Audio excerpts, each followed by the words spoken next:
ભીમસિંહભાઈ સાથે તો મારે વર્ષો જૂનો આત્મી નાતો, પણ એની પાસે એક ગુણ એવો હંસ જેવો છે કે જ્યાંથી સારા સારા ગુણો છે, આ સર ભગવતસિંહ ગોંડલના રાજાએ આ પ્રયોગ કરેલો કન્યા કેળવણીનો. તો ભીમસિંહભાઈએ શું કર્યું કે સારા સારા ગુણવાળા જે માલવીઓ છે એને અહીં સુધી પહોંચાડવા અને એના ગુણનો લાભ આ પુરુષાર્થ પરિવારને, પુરુષાર્થના વિદ્યાર્થીઓને મળે. એટલે ભીમસિંહભાઈ નો આ એક ઉત્તમ કામ છે. એટલે હંસ વાહિની એટલે આ એટલા બધા એક બે બાળકો આપણી ઘેર ન હચવાય ત્યારે એટલા બધા બાળકોને એટલી કેળવણી બારીકાઈથી આપે. હું નાની નાની વસ્તુ જોતો હોઉં. ઘણી વખત બાળકો સાથે સંવાદ કરે. નવા બાળકો આવ્યા હોય તો એની સાથે એને આજુબાજુમાં ફરવા લઈ જાય વાતાવરણ. કારણ કે મા બાપને ચિંતા થતી હોય કે આપણે ત્યાં રેઢા તો મૂક્યા, કોઈથી રેઢા નથી મૂક્યા. પણ એ વાત થોડીક એ વાયરસ જેવી છે. એ ભીમસિંહભાઈ કીધું ને કે આ રીતે વાલીઓએ શરૂઆતમાં કીધું, પણ હકીકતે એ થોડીક ક્યાંક અજ્ઞાનતા છે આપણી. તો એવી નાની નાની કેળવણી પણ અહીંયા અપાય છે. કળાઓથી માંડી નૃત્ય, નાટ્ય, કળાઓ, રમતો. પછી સર ભગવતસિંહજીના વખતમાં કન્યા કેળવણીને પ્રાધાન્ય વધારે આપવું. એવી કેળવણી ચારે બાજુમાં જોઉં છું. નાની નાની વસ્તુ ભીમસિંહભાઈ પકડી આવે અને ક્યાંના ક્યાંથી એના નિષ્ણાંતો અહીં આવે છે. પાછા શ્રેષ્ઠ નિષ્ણાંતો. ક્યારેય ગુરુ નબળો ન હોવો જોઈએ, ગુરુ સબળ હોવો જોઈએ. હું જયારે મારા દીકરીની બધે એડમિશન લેવા માટે મેડિકલ કોલેજમાં બધે જતો હતો, પણ પહેલા ધોરણમાં જયારે ગયો ત્યારે સ્કૂલની બિલ્ડિંગ તો આલીશાન હોય, 5 હાથ પૂરો હોય અને દેખાવમાં આપણે અમિતાભ બચ્ચન જેવો હોય, પણ એ તોતડું બોલતો હોય તો શું કામનો. એટલે બિલ્ડિંગો બહુ જ હોય, બાહ્ય દેખાડો. પણ એના સંચાલકોને મળ્યો, એનું જ્ઞાનનું સ્તર મેં જોયું, તો પછી અમે બિલ્ડિંગો પસંદ ન કરી, એ સ્કૂલ પસંદ ન કરી. એનું તમામ વાતાવરણ જોયું, એના ગુરુજનોને પણ જોયા અને પછી જ બાળકને એને હોપવું છે. કારણ કે એ પથ્થર છે, એની અંદર મૂર્તિ હયાત છે, એ ખરાબો કાઢી શકે, એની અંદર જ્ઞાન ભરી શકે એવા ગુરુની જરૂર હતી. તો હું નાની નાની વસ્તુ જોઉં છું. એક એક શિક્ષકો આપો. મને અજાણ્યો માણસ આવે, પરસોત્તમભાઈ આવ્યા છે, અજાણ્યો માણસ આવે તો ખબર પડે કે આ શિક્ષક છે કે આ પોતાની સ્કૂલ છે. એટલો આત્મભાવથી પુરુષાર્થ પરિવાર શબ્દ બહુ મોટો છે. એટલે માતાઓ, બહેનો, દીકરીઓ, આપણે જયારે બાળકને ભણવા મોકલીએ ને ત્યારે એની ચિંતા ન કરવી. કારણ કે એ જવાબદારી ભીમસિંહભાઈ લઈને બેઠા છે અને આવી જવાબદારી કોઈ સંચાલક લે નહીં. હું ચારેય દિશાની સ્કૂલ કોલેજોમાં બહેનો છું, પણ એ જે દિલથી બાળકોને કેળવણી. અમારે જયારે માંગણાવાળા અહીંયા નાટક થયું ત્યારે એનો ખર્ચો બહુ લોટ ખર્ચો આવે.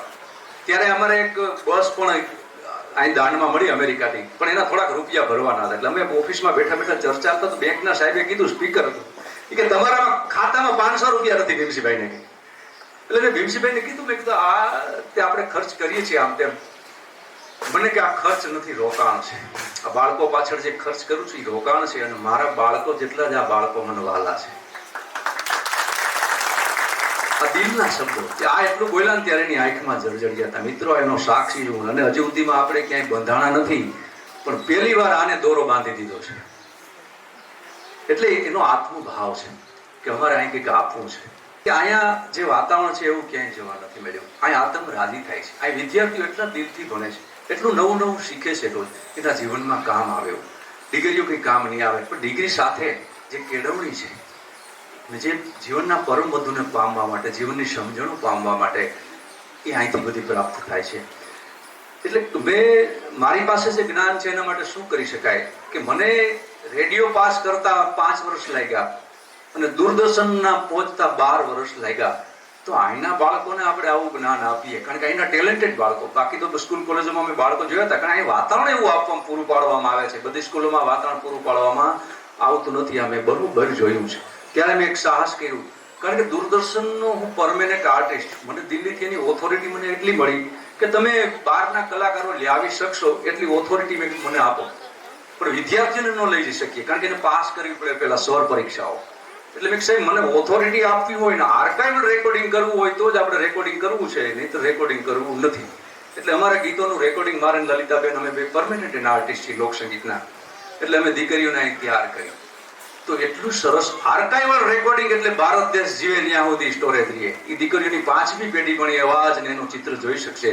અને 45 દેશમાં પ્રસારણ હોય અને કોન્ટ્રાક્ટ લેટર આવે એની નીચે લખેલું હોય કે ભારત કે રાષ્ટ્રપતિ કે લીએ ઓર ઉનકી ઓર સે.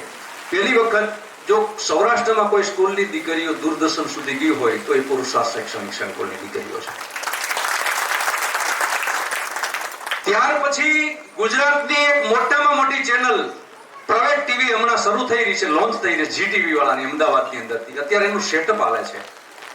અને છેલ્લે અમારો એક કાર્યક્રમ, હવે અમારે છેલ્લો જ એક કાર્યક્રમ છે, પછી અમે વિદ્યાર્થીઓને, કારણ કે આગળનું ધોરણ આવે એટલે અમને થોડુંક એ રીતે એને લાભ મળે એ રીતે ખંભાળિયામાં અમે આયોજન વિચારી રહ્યા છીએ. અને સેટેલાઇટ ટીવી આખું ત્યાં આવશે ને 80 દેશમાં એ નાટકનું પ્રસારણ હશે. એટલે પુરુષાર્થના વિદ્યાર્થીઓ ચારેય દિશામાં એના ફલક ઉપર પોતાની કેળવણીથી, પોતાની શક્તિઓથી. અને ત્યાર પછી આવે છે સંગીત અને સાહિત્યની વાત. કુમન બાપુ રાજકોટના ખૂબ સારા સંગીતકાર, નિષ્ણાંત છે.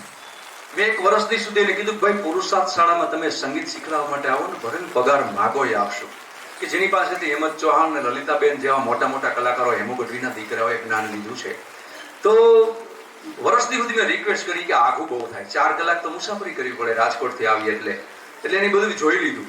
પણ વર્ષથી પછી મેં એને કીધું કે એકવાર આવો ને, પછી નો મજા આવે તો ના પાડી દેજો.